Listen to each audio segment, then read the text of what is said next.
Changement de constitution sans idée par Wina Lokondo. Félix Tshisekedi critique publiquement et scandaleusement la constitution de laquelle il tient sa légitimité et sa légalité de première institution du pays. Constitution qu'il a juré de respecter et de défendre. Dans des États démocratiques, il aura déjà été traduit en justice pour haute trahison et démis de sa fonction. Malheureusement, la RDC a cessé d'être un pays démocratique. Félix Tshisekedi se propose de doter le pays d'une autre constitution dont lui-même ne connaît jusqu'à aujourd'hui ni la forme ni le contenu. Il n'y a visiblement et curieusement pas pensé. Il s'en remet à sa future commission d'experts qu'il va nommer et qui sera chargée de réfléchir sur la Constitution et de laquelle il attend de recevoir des idées pour une révision ou un changement de notre loi fondamentale. La réflexion sur cette dernière devait normalement commencer avant qu'il ne s'exprimât publiquement au sein de son cabinet, de son parti et de l'Union sacrée. Il aurait ainsi été armé juridiquement, ce qui lui aurait épargné les bourdes qui ont émaillé ses propos sur la Constitution. Les mots expriment normalement une pensée, mais quand les mots sortent sans une préalable pensée de la part d'un chef de l'État, cela étonne et inquiète. Lorsque le général de Gaulle avait tenu à doter la France d'une nouvelle constitution, il en avait d'abord exposé lui-même les grandes idées lors de son historique discours de Bayeux du 16 juin 1946. Mais c'est le 4 octobre 1958, 12 ans après moult et lumineux débats dans le pays, et que la nouvelle constitution fut adoptée, laquelle ouvrit la Ve République française. Le général de Gaulle avait ainsi pris le temps de convaincre ses compatriotes sur la justesse de ses propositions. Et il y était parvenu par des arguments intellectuels et non par la corruption et la manipulation des esprits, non par des promesses de véhicules et autres avantages aux députés, non par des chantages sur ses alliés politiques, ni non plus par des violences verbales et physiques envers ses opposants, ses contradicteurs.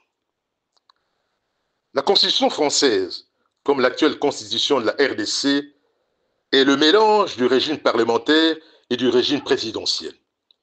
Il est parlementaire lorsque la majorité au Parlement n'est pas de la famille politique du président de la République. Dans ce cas, le Premier ministre applique librement le programme de sa majorité politique parlementaire. Le régime devient présidentiel lorsque la majorité parlementaire appartient à la famille politique du président de la République et qui souvent en est le leader, le chef, l'autorité morale. L'axe du pouvoir quitte dès lors la primature pour la présidence de la République. Dans ces deux cas, le président de la République garde des prérogatives sur les affaires étrangères et la défense nationale qui deviennent des domaines de collaboration entre lui et le gouvernement, et aussi son pouvoir de dissoudre l'Assemblée nationale. Le gouvernement, dans ces deux hypothèses de l'agencement institutionnel français, doit obtenir la confiance de l'Assemblée nationale, l'approbation par cette dernière de son programme d'action, fondement du régime parlementaire. La première République congolaise fut un régime parlementaire classique, à l'image de celui de la Belgique, où l'effectivité du pouvoir politique est au gouvernement, au Premier ministre. Le roi y règne mais ne gouverne pas. La loi fondamentale congolaise du 30 juin 1960 fut le fac-similé de la Constitution belge. La seule différence était la dénomination du chef de l'État. Roi en Belgique, président de la République au Congo. Les malentendus ne tardèrent pas à se manifester entre le président de la République Joseph Kasavubu et le Premier ministre Patrice Lumumba. Celui-ci avait tenu à assumer l'effectivité entière du pouvoir exécutif, conformément à la Constitution et qui institua un régime parlementaire moniste où le gouvernement est responsable uniquement devant l'Assemblée nationale. L'inculture politique des acteurs ne permit pas un fonctionnement serein du régime parlementaire légué par l'ancien pays colonisateur. Deux grands cas l'auront prouvé. Le premier couac fut arrivé le 5 septembre 1960, lorsque, prenant à la lettre l'article 21 de la Constitution qui disposait et que le président de la République nomme et révoque le Premier ministre, le président Kasavubu démit le Premier ministre Lumumba de sa fonction. Celui-ci renia aussitôt ce pouvoir au président de la République et estima à son tour être en droit de déchoir ce dernier. Ce qu'il fit à la radio quelques heures après, en totale et téméraire inconstitutionnalité. La seconde fausse note institutionnelle aura été la nomination par le président Kasavubu d'Évariste Kimba comme Premier ministre en octobre 1965. Celui-ci ne reçut pas la confiance du Parlement. Le président Kasavubu ne tint pas compte de ce facteur essentiel du régime, la confiance de la majorité parlementaire, et renomma le même Kimba comme Premier ministre. Cet imbroglio institutionnel donna l'occasion à la prise de pouvoir par les militaires le 24 novembre 1965, qui s'estimèrent en devoir de remettre de l'ordre dans le pays. La Deuxième République a été un régime présidentiel où tous les pouvoirs furent aux mains du président de la République. Pendant plus de 2 décennies, celui-ci n'a eu de compte à rendre à personne, ni à l'Assemblée nationale, le Conseil législatif de jadis, qui ne fut d'ailleurs qu'une caisse de résonance de ses volontés, ni à aucune autre institution du pays. Les conséquences de cet hyper-présidentialisme au Zaïre sont connues. Les dérives et les dysfonctionnements du régime, qu'on s'en souvienne, furent courageusement dénoncés sans détour de langage par les 13 parlementaires à travers leur lettre ouverte du 13 octobre 1980 adressée au président Mobutu. Étienne Tshisekedi en fut un des signataires. C'est donc en tenant compte de notre histoire politique, des excès néfastes à la fois du régime parlementaire et du régime présidentiel que le pays a successivement connu, et que les rédacteurs de l'actuelle constitution du Congo ont eu l'intelligence de faire la symbiose de ces deux régimes, à l'image de la constitution française, de poids et contrepoids entre le chef de l'État et le Parlement, et aussi entre les deux têtes de l'exécutif. Les excès des uns et des autres sont ainsi tempérés par ce jeu de pouvoir et de contre-pouvoir. Notre Constitution est également un heureux consensus entre unitaristes et fédéralistes. Depuis 2006, la Constitution de la RDC est dans son côté présidentiel. Les successives majorités à l'Assemblée nationale ont toutes été celles du président de la République, ce qui, en principe, mathématiquement, lui donne carte blanche pour réaliser ses programmes et objectifs.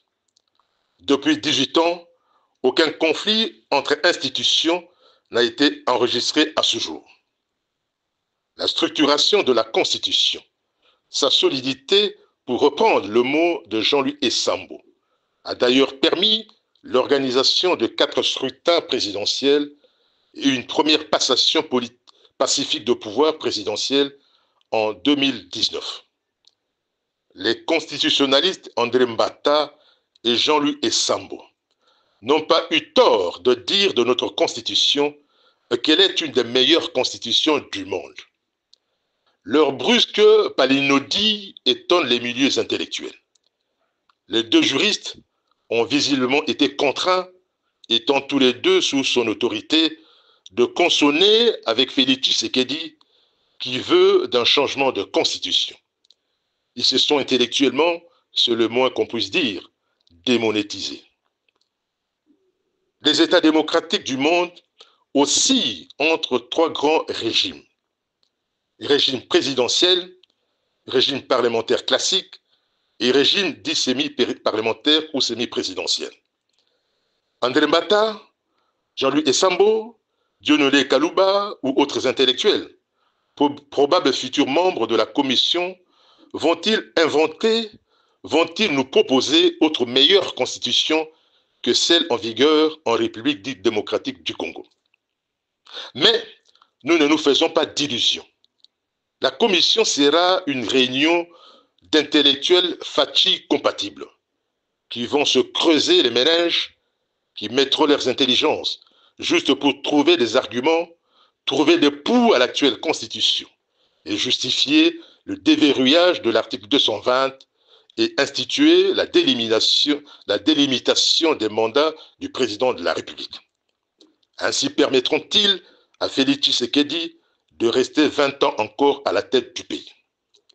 Malheureusement pour eux, tout rêve ne devient pas réalité, car il n'y aura pas de changement de constitution. Les Congolais ne le permettront pas. Félix Tshisekedi n'a nullement intérêt à avoir un bras de fer avec le peuple congolais. Il n'en sortira pas gagnant. Et ceux qui l'encouragent sur cette voie le trompent. Ils porteront la responsabilité de ce que cette hasardeuse aventure pourra entraîner dans le pays. Le changement de la Constitution en est une, car il est inconstitutionnel. Le problème dans notre pays n'est pas un problème de texte. Le problème, c'est l'homme congolais lui-même, qui n'a pas la culture du respect de texte, qui entretient l'impunité, qui privilégie son intérêt personnel au détriment de l'intérêt général, qui est un détourneur impénitent de l'argent et d'autres biens publics, qui cultive le favoritisme, qui est haineux et intolérant, disposé à la violence physique, qui n'a pas la religion du savoir et ne promeut ainsi pas la compétence, qui est jouisseur et peu travailleur. Ces travers demeurant, aucun changement des textes ne fera progresser le pays. Wina Lokondo, cadre de Ensemble pour la République.